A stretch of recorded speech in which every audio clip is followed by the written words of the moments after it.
एक बात आपसे कहूँ कि मैं आपसे कहूँ कि 8 साल के बालक के भूत ने आकर पुलिस वालों से कहा कि मुझे मेरी चाची ने ही इस दुनिया से दूर भेजा है या मुझे मारा है, तो क्या आप इस बात पर यकीन करोगे? आज की घटना जो हैरान करने वाली है दोस्तों, यहाँ पर ये घटना रुला कर जाएगी। क्या कोई व्यक्ति पैसों की भूख में इतना अंधा हो सकता है? क्या कोई आत्मा आकर ये कर सकती है कि मुझे न्याय नहीं मिला? दोस्तों, आज की घटना में जो साहब नाम की महिला होती है, साहब इस महिला का नाम होता है। दिल्ली की रहने वाली ये महिला होती है। दिल्ली के अंदर इनका इतना बड़ा इलाका होता है, कोठी बंगला घर धन दौलत सब कुछ होता है। दिल्ली से सटीक एक गांव होता है। जो साहब होती है वो गांव में रहती है और साहब की जो जेठानी होती है वो दिल्ली जैसे शहर में रहती है। अब दिल्ली में अरबों खरबों की प्रॉपर्टी थी दोस्तों। ये जो प्रॉपर्टी थी, इस पर पूरी प्रॉपर्टी पर जो जेठानी होती है अपना हिस्सा जमा कर बैठी रहती है। साहब जो गांव में रहने वाली थी उसे ये बात बिल्कुल पसंद नहीं थी, लेकिन ससुर जी और पति और जेठ के आगे उसकी कुछ भी नहीं चलती है। वो घर की छोटी बहू थी, उसके 2 बच्चे थे और जेठानी पर 2 लड़के होते हैं। लड़के का नाम बब्बू होता है। बब्बू कहकर बुलाया जाता है। बब्बू एक अच्छे स्कूल में अपने बड़े भाई के साथ पढ़ रहा था। बड़े भाई के साथ जब वो पढ़ता रहता है तो जिंदगी बहुत अच्छी चलती है, लेकिन एक दिन यहाँ पर साहब की जेठानी को पता चलता है।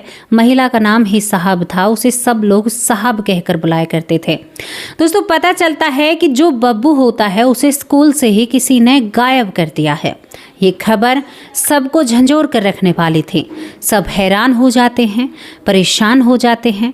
दोस्तों, यहाँ पर बब्बू को चारों तरफ ढूंढा जाता है। अब जो देवरानी है वो गांव में रह रही है। साहब यहाँ पर पुलिस चोटी एड़ी का जोर लगा लेती है, लेकिन बब्बू को कहीं पर भी तलाशा नहीं जाता है। 2003 की आपको एक घटना बता रही हूँ। धीरे धीरे वक्त बीतता है। माँ का रो रो कर बुरा हाल होता है। माँ ने खाना पीना छोड़ दिया। आज माँ को 12 से 13 दिन हो गए, लेकिन उसका लाल बब्बू जो महज 7 साल का होकर 8वीं साल में चला है, वो कहीं पर भी नहीं मिलता है।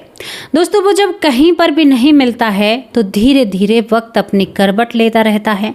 वक्त बढ़ता चला जाता है, लेकिन किसी की भी कुछ समझ में नहीं आता है। पुलिस ने अपनी पूरी जांच पड़ताल कर ली, लेकिन पुलिस के पास कोई भी सबूत या कोई भी ऐसा सुराग नहीं मिलता है जिससे बब्बू को ढूंढा जाए। वक्त बीतता रहता है। वक्त जब बीतता रहता है, समय 2 महीने निकल जाते हैं। 2 महीने से 3 महीने निकल जाते हैं और 3 से 4 महीने निकल जाते हैं, लेकिन बब्बू का कोई पता नहीं था। लेकिन दोस्तों, यहाँ पर जो ये बब्बू है ये अपनी माँ के सपने में आता है। अब कभी तो बब्बू की माँ जो होती है, जिसका नाम यहाँ पर गौरी होता है, कभी तो वो कहती है अपनी सास से कि मुझे मेरा बेटा दिखाई देता है। सास कहती है कि शायद तुम्हारा भ्रम है जो तुम्हें तुम्हारा बेटा दिखाई देता है, क्योंकि उसका तुम चिंतन करती हो, उसके लिए परेशान होती हो। अब देखो, लाल की याद तो आएगी। कितना दर्द, कितना दुख उस माँ के हिबड़े में होगा, शायद हम और आप तो महसूस नहीं कर सकते। दोस्तों, इस बच्चे ने हर रोज़ अपनी माँ के पास आकर बस एक ही सवाल किया, माँ मुझे न्याय नहीं मिलेगा? माँ मुझे इंसाफ नहीं मिलेगा? क्या माँ तुम्हें इंसाफ मुझे नहीं दिलाओगी? दोस्तों, ये बातें चलती रहती हैं। अब ये लड़का अब तक तो शांति से यानी अपनी माँ के पास आ रहा था, लेकिन अब ये अपनी माँ के पास गुस्से में आने लगता है। कहता है कि तुम उन्हीं लोगों से हंस बोल रही हो जिसने मेरे साथ गलत किया है।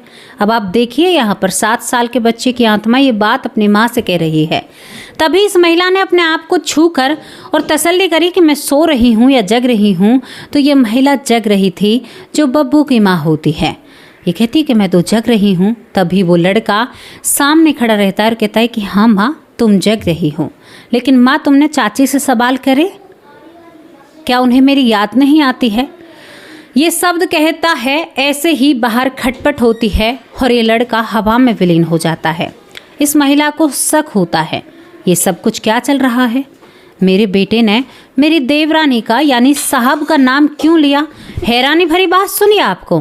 5वां महीना चल रहा था, तभी यहाँ पर ये अपने बेटे से दूसरे दिन व्याकुल होती है, सोती नहीं है, और जैसे ही अंधेरा होता है 12:30 बजते हैं, वैसे ही बब्बू वहाँ पर फिर आता है। माँ, मैं एक जगह ज़मीन में दफन हूँ और मेरा शरीर भी ख़त्म हो चुका है और तुम सो जाती हो। वो कहती है कि लाल, मैं जग रही हूँ। माँ, तुमने चाची से बात करी? तुमने साहब से बात करी? तुमने पूछा मेरे बारे में? दोस्तों, यहाँ पर बिल्कुल माँ हैरान हो जाती है कि बेटा तुम चाची के बारे में ऐसा क्यों कह रहे हो? माँ, चाची से पूछो, उसके यानी उसकी मौसी के लड़के हैं। इतना तक एक आत्मा ने कहा। ये बहुत हैरान करने वाली बात है। दोस्तों, सुबह होती है, माँ बेचैन हो उठती है और सच्ची घटना आपको बता रही हूँ मैं। आज भी ये दोनों महिला बरकरार हैं। यहाँ पर ये महिला पुलिस स्टेशन जाती है जिसमें जांच पड़ताल चल रही थी। उससे पहले काफ़ी पुलिस ने जांच करी। इस महिला ने जाकर सारी बातें बताई कि मुझे मेरा बेटा ऐसे नज़र आ रहा है। दोस्तों, पुलिस वाले कहते हैं कि तुम्हें अपने बेटे की याद आती है? ऐसा कुछ भी नहीं है, आप भ्रम में जी रही हो। वो कहती है कि मैं भ्रम में नहीं जी रही। तो वो अपनी देवरानी का नंबर और देवरानी के उन 2 भाइयों को यानी उसकी मौसी के जो लड़के थे, एक उनमें 17 साल का था और एक उनमें 21 साल का था। दोस्तों, उनके नंबर देती है और कहती है कि आप हो ना हो इन नंबरों की जांच करते रहिए, कुछ ना कुछ वहीं से मिलेगा। पुलिस के पास ये नंबर पहले भी थे लेकिन ये नंबर बंद थे, लेकिन ये जो नंबर इनके पास आए हैं ये नंबर किसी और शक के व्यक्ति के थे। यानी उस समय पुलिस वालों को ये नंबर इस तरह से मिला था कि ये विक्टिम है, यानी हमारी लिस्ट में ये नंबर वो हैं कि जो यानी एक क्राइम के दायरे में आते हैं। उसने कहा, पुलिस वाले ने, कि ये नंबर किसके हैं? इसने कहा कि ये मेरी देवरानी के मासी के लड़के के नंबर है। मेरे बेटे ने अगर उनके बारे में कहा है तो मैं तो उनके नंबर ही दूंगी, उससे लेकर आई हूँ। दोस्तों, यहाँ पर पुलिस वाले छानबीन करते हैं। 6 महीने बाद एक नंबर एक्टिव होता है। जब वो नंबर एक्टिव होता है, एक्टिव होने के बाद पुलिस वहीं पर पहुंचती है जहां की लोकेशन निकलती है और इस लड़के को गिरफ्तार करती है, जो लड़का 17 साल का था।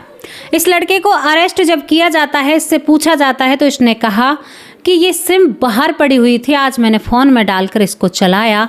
तो यहाँ पर इसको दोस्तों तुरंत ही इसके ऊपर कार्रवाई होती है। कोर्ट से आदेश लिए जाते हैं और इस लड़के को यानी पूछताछ की जाती है। तो इस लड़के के साथ ज़्यादा जाती नहीं होती क्योंकि ये 17 साल का है, लेकिन अब वो 21 साल का लड़का पकड़ा जाता है इसी की वजह से, क्योंकि विक्टिम के रूप में जो नंबर आया था, जो विक्टिम के रूप में था, यानी मौसी के लड़के ने तो नहीं किया लेकिन किसी दूसरे ने किया। जब उसे गिरफ्तार किया जाता है तो वो इसी मौसी के लड़के को बताता है जो देवरानी की मौसी का लड़का था, जिसको वो माँ नंबर देकर आई थी।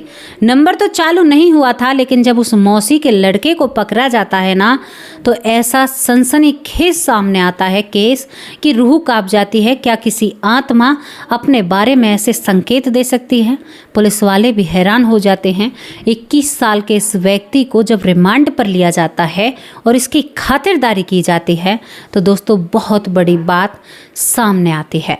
दोस्तों, यहाँ पर ये लड़का कहता है कि साहब मेरा कोई दोस्त नहीं है, ये जो लड़का है, हाँ हमने इस लड़के को अगवा किया था। ये लड़का हमारे साथ 1 महीने तक रहता है, लेकिन आप लोगों की कड़ी कार्रवाई की वजह से हम पैसे नहीं मांग पाए। यानी घर के लोगों ने ही उस बच्चे को अगवा किया था। जो चाची थी उसने अपने मासी के लड़कों से उसे अगवा कराया।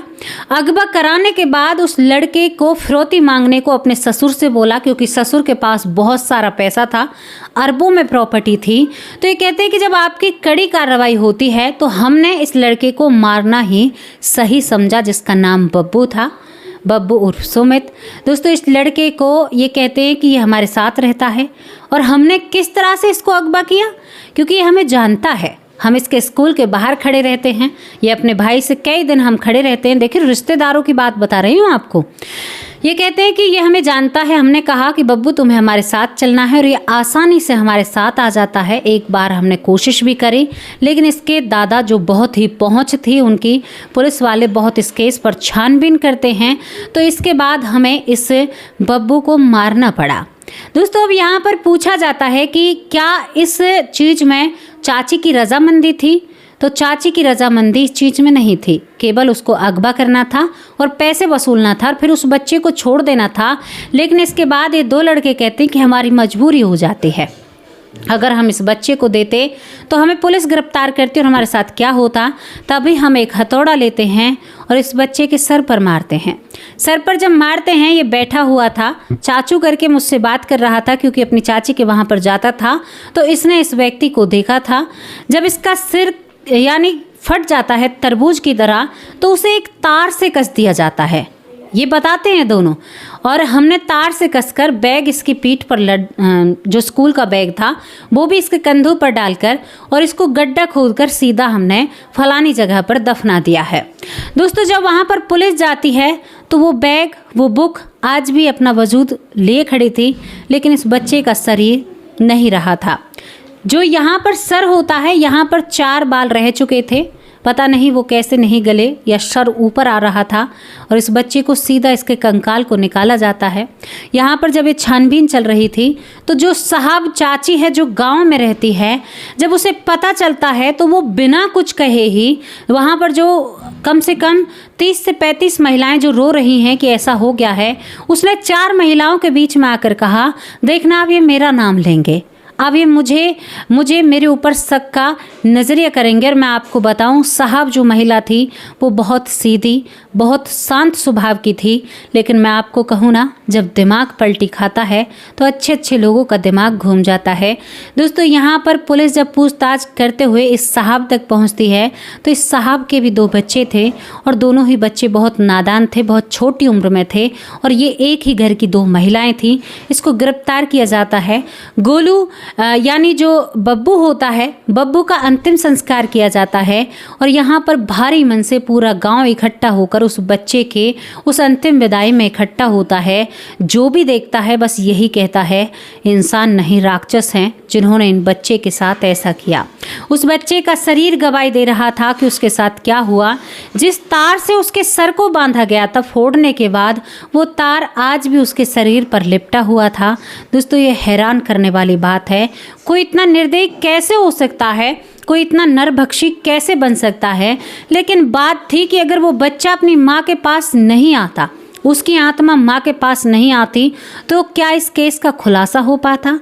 दूसरी बात, यहाँ पर अब उस सिम की बात कर ले। यहाँ पर ये दोनों लोग क्राइम करने के बाद यानी जुर्म करने के बाद जो वो सिम होती है, एक उस सिम को निकाल कर छत पर फेंक देता है। कई गांव के घरों में यानी पटिया लगी हुई होती हैं, टांड उसे बोला जाता है, उस पर फेंक देता है स्लिप के ऊपर।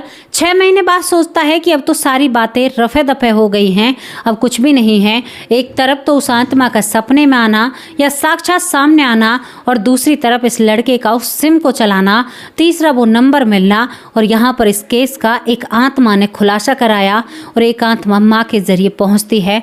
दोस्तों पुलिस वाले भी इस बात पर यकीन करते हैं। जब उस बच्चे को निकालते हैं तो पुलिस वाले भी कहते हैं कि इंसान नहीं रहा, वो एक नरभक्षी बन चुका है। कभी भी किसी रिश्तेदार पर या किसी अपने पर कभी भी कोई भरोसा मत करना।